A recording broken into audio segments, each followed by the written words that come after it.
আজকে আসলে আমরা এখানে যে গণসমাবেশের ডাক দিয়েছি এবং এখানে ইতিমধ্যে আপনারা দেখেছেন যে আমাদের আসলে 5টি মূল দাবি এবং আমাদের আরও এটার সাথে আমাদের দীর্ঘদিনের যে দাবিগুলো আছে সেগুলোকে আমরা যুক্ত করেছি আমাদের মূল দাবিতে। এবং আমাদের মূল দাবি যে সেটা হচ্ছে প্রথম যে দাবি সেটা হচ্ছে আমাদেরকে সাংবিধানিক হিসেবে স্বীকৃতি দিতে হবে।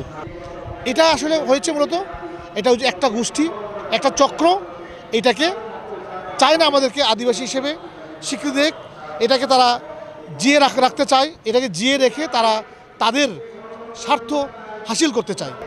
যে বাংলাদেশের প্রত্যেকটা মানুষ তার স্বপরিচয়, তিনি যে পরিচয় পরিচিত হতে চান এবং একটা জাতি একটা গোষ্ঠী যখন যেই পরিচয় পরিচিত হতে চান সেই পরিচয় তাকে পরিচিত করতে হবে।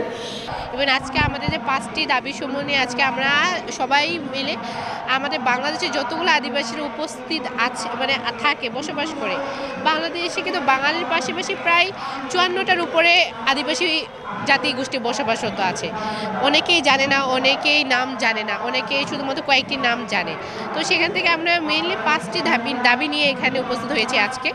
তার মধ্যে সর্বপ্রথম দাবি হচ্ছে আমাদেরকে সাংবিধানিক আদিবাসী স্বীকৃতি দিতে হবে।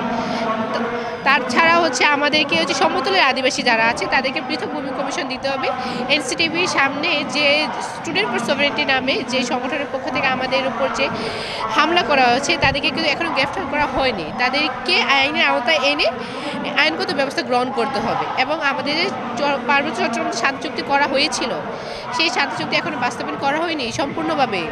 তো আমরা চাই যে পার্বত্য চট্টগ্রামের শান্তি চুক্তি বাস্তবায়ন করা হোক। তাছাড়াও যে আমাদের যে গ্রাফিটি নিয়ে মেনলি শুরু হয়েছিল আমরা চাই গ্রাফিটি পুনর্বহাল করা হোক।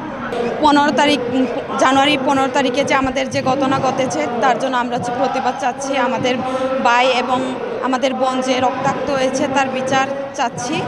তাদেরকে যাতে যত তাড়াতাড়ি সম্ভব আইনের আওতায় নিয়ে আসা হয়, এটাই হচ্ছে আমাদের। আর আমাদেরকে যাতে আদিবাসী হিসাবে সাংবিধানিক স্বীকৃতি দেওয়া হয়।